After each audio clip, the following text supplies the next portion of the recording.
Okay, welcome everybody to the latest edition of EdTalks. I'm actually looking quite like my avatar for a change, wearing a suit, which doesn't happen very often. And before I explain why we're sitting here talking, just to introduce Alexander Ali, who's sitting here on my immediate left, who runs a company called Finch app.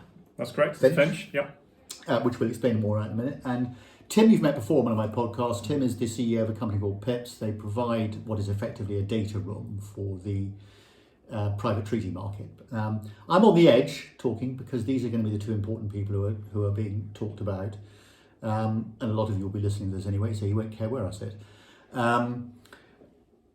You will be well aware, I'm sure, as agents, who will be mostly the people listening to this, that very, very shortly, and we are rumoured, the rumours suggest that within the next couple of weeks, two very important things are going to happen. One is that trading standards are going to tell us what is going to form part of the material information required for estate agents to provide to buyers.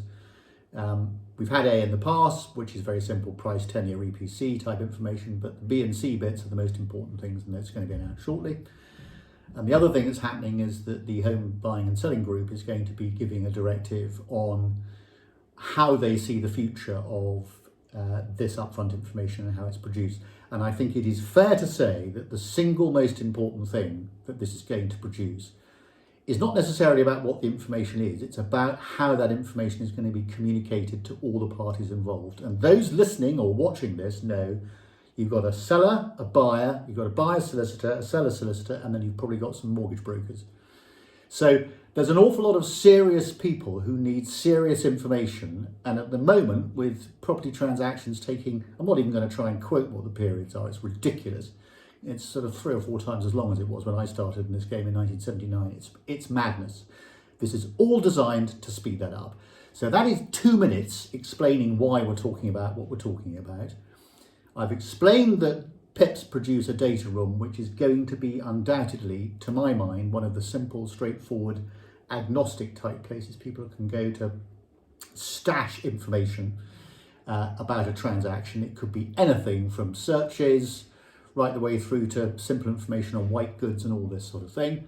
But it can be accessed by anybody. So it doesn't matter whether you're a buyer, solicitor, a buyer, the agents, it doesn't matter. It can be accessed in one place. And that is going to be an incredibly important part of what the home buying and selling group is going to produce. And this is available straight away. The second bit, and the reason we're here talking about this together, is that what Alexander's company does at Finch is it effectively digitizes all the forms that people have got to use or could use in the process. You put those two things together and you've got a very large part in measure of what's going to be required and is going to put any of you ahead of the game with simple agnostic tech. So let me just get Alexander to explain briefly Finch. Tell me a bit about Finch and how it started. Yes, of course. So Finch started in around 2021. My background has been in prop tech since 2008, and I've helped residential estate agents, mostly enterprise scale agents, in my career. I've been familiar with the data challenges that residential agents have faced. And we actually got started with collecting bank details, as it happens. As we knew that bank details were coming in that were sometimes just provided incorrectly. Somebody receives it over the phone and they type it into their CRM wrong. And then suddenly, for instance, rent's going to the wrong bank account the first time that rent needs to be paid. So it was really about how can we get better quality data into estate agents, and digitization is the answer. And we see this with upfront information as well. So as we took the idea forwards and we're like, okay, we're going to collect bank details, it started to become more than that. It started to become, okay, we're going to collect everything about the customer. We'll find out all the information that we need to be compliant to get a property onto the market, to get a customer signed up with an estate agent. And we will do that in a way which is as digital as possible, as easy as possible for the customer. These days we help with a wide variety of data requirements for estate agents, and material information is part of that, which is why I'm here today. Okay, well, thank you. If people want to go and look at it, it's finch-app.com, is that right? That's correct, that's the web address, yeah. Okay, so go and have a look at that. If you're listening or whatever, go and have a look at it. You'll see exactly what Alexander does. Tim, just refresh our memory as to what a PIP vault a PIP logbook, whatever you want to call it, what it is and what it can do? A PIP Vault is a very simple data room, but since we launched, we've added a number of features to it. So we now offer searches, so we can do funded searches. So from day one of instruction, we will actually fund the searches as long as we're paid on success at the end. So there's no actual cost to the seller on that. And I know, Ed, you've shared some fantastic figures before on the success of maybe even asking the buyer to pay actually at the point of sale for that. I think you get the benefits of a reservation agreement without any complicated legal document. And obviously material information is something else we can add into the PIP Vault, and we're looking to add in hopefully shareable ID. So the ID for the seller can be done once, and then usually with the agent at the start of the process, but when a solicitor, mortgage broker comes along, surveyor, they've got their ID done, the seller, and they can share a link from the ID through the Okay. I mean, I think it's fair to say that, I mean, somebody who listens to this will know that I'm a fan of what Tim's doing, and I think that anybody who's ever bought a property at auction is always amazed how you can buy a property at auction on the smashing of the gavel and wondering how on earth that works. And of course that works because anybody who's any potential buyer has access to a data room which has all the information in it. So what a PIP Vault is very simply the same thing, but for the private treaty market. And indeed, one of the original founders and investors is someone who founded a company called the Essential Information Group. And if you're in auctions, the Essential Information Group is effectively the holy Bible for all the data that goes into the auction industry. So you'll see that it's a very, very well established proposition with tens of millions of downloads over the years for exactly this sort of thing. So the tech is there ready to go and proven. So Alexander, how do you think what you're doing can speed up? I mean, do you have any empirical figures about how it speeds things up? What's your view of what the perfect scenario would look like going forward? Give us a little bit about your view of how you can help and where you would like to be in a little bit of time.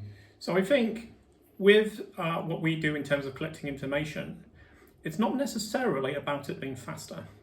I think that certainty in the buying transaction is the priority overall. It's not to say that this is exclusive to speed. Some people would like to be very certain about their property transaction and have it done very quickly. But certainly knowing when my transaction will complete in a sale is important. If it's going to take 3 months, then it takes 3 months. But as long as I can plan for that, that's good for the consumer. So what I'm really referring to with our work is there are forms and paperwork to fill in. This has always been true with estate agents, with consumers. There's things to supply. But how do we gather this information in such a way that it's easy for the consumer to supply it, or the different parties involved in the transaction to supply it? And how can we do this in a way which improves the quality of the data that's being received? So part of the puzzle, I think, is getting information from authoritative data sources. So for instance, what can we collect from HM Registry? Well, clearly there's title registers and documentation and bits and pieces that we can pull in from that source.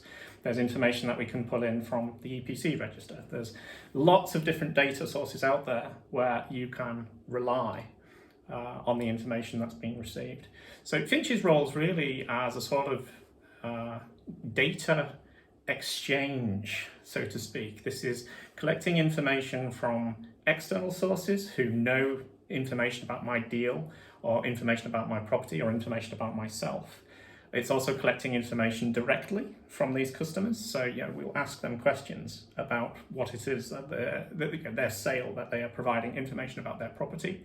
And we will then effectively stamp that in a trustworthy way so that we know what information was collected from where, and begin that data lifecycle. Because I think that this conversation about data that we're having around property and improving the speed of property transactions, I see it in my head as 3 phases. There's the phase of the collection and origin of data. There's the transport of data, which is where and how it moves between the different parties involved in the transaction. And there's the storage of data. So all the industry has to come together to solve these individual problems. So on the PIP side, you have the data, the property logbooks, and there you're talking about the storage of data, but also that links back into the transport of data and how that then goes to other places like the portals, like the estate agents, like the lenders. But also that origin of data is very important as well, because that's where the trust chain begins, and the trust is a big, the trust part of this is half of the problem, because if I receive information, I need to know that it's verifiable. Now, I think you can hear this man's quite passionate about what he does. One of the things I would say is that when you talk about the pulling in of the data, what you guys are doing is translating that into a digital format that everybody else can then see. Absolutely. That's the whole point. So we take the data. As a user, I can log on to a form, a digital form, and I can input data points into that form. Because we hold that at the digital data point level, it's not going into a PDF or a big blob of information that then has to be technically retrieved again. With a lot of storage, we have capacity. We have clarity over what has been provided, who provided it, when was it provided, even what location was this piece of data provided in. Those sorts of data points and the metadata is all collected. What that then allows you to do is downstream, when you want to provide somebody else with information, it doesn't so much matter anymore whether it is a TA6 Law Society Property Information form or whether it was a BASPI format Home Buying and Selling Group form.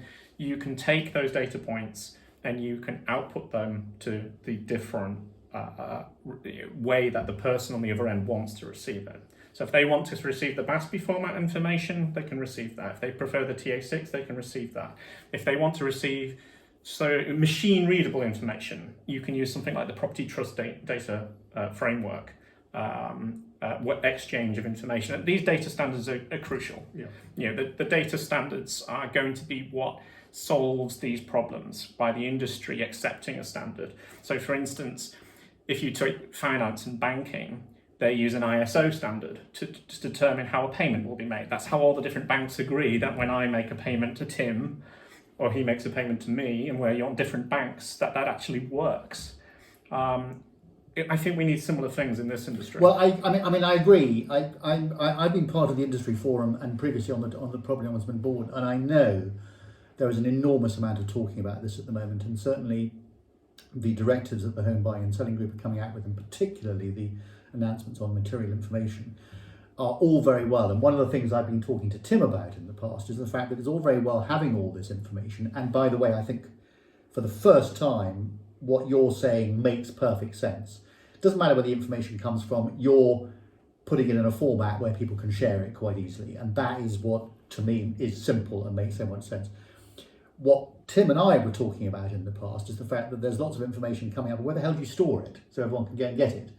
Originally, the concept of the data and the pit vault was very simplistic, which was just that it was going to be effectively a bucket where you could throw everything in and everyone could then look at the bucket and see what it was. Of course, that's a rather basic analogy. The fact now is that there are so many parties needing to plug into this that if they can plug into something which has got digitized, sensible data in a place where they can simply see it by being given a link and a password, that sounds to me like it's got to be the simplest thing. I mean, Tim talked earlier about the other bits and pieces going in. We're not here to talk about the ID and that sort of stuff for the moment, but I think this sounds like a really sensible methodology for... And what really excites me is the fact that people are waiting to hear what's going to happen. Actually, to be fair, a lot of you who are listening to this probably aren't waiting for it. You're just thinking, oh God, whenever it comes out, we'll think about it. But actually, you are going to have to do something with it. And if you can do something cheaply... I mean, I know from a data room perspective, is it free? How does it work, Tim? It's free. Some of the services are a small subscription, but the vanilla service is free. Yeah, it's free. And what about what you do? Expensive, cheap? How would you characterise it? I characterise that we deliver the value that our agent customers expect. So in terms of the customers that we work with, when these changes come into effect, they know that we can deliver the updates to their onboarding forms very quickly, very easily, and that they will have the data entering their business that they need to remain compliant. Okay, but give the listeners some idea of cost for this. So some idea of cost for what we charge is around £20 a user. We find that most branches are paying around £30 to £40 for our services at the moment. Okay, and that effectively buys them everything per transaction, does it? Yes, that's right. So for that fee, the data that's coming into the business for things like customer onboarding, landlord onboarding, vendor onboarding, property information forms, tenancy offers, tenancy agreements. Even if you have a new homes department, new homes reservations, if you have a finance department, getting customer declarations and all sorts of different agreements into your business, we tend on a branch to find on a branch basis that's the sort of fee area that we're in. Yeah. I mean, the thing is, with the amount of money people are talking about in terms of fee income, rents have been on the way up, so fee income from rentals is on the way up. It sounds like a fairly small price to pay for being compliant, sensible. Well, one of the things you mentioned actually back there, which I think a lot of people forget about, is that the whole point of this exercise, and it might not bother you as a seller, but as an agent it should be helpful further on down the line, is that of course once you've got all that information, it's stored somewhere sensibly where you can then have access to it in the future. That's correct.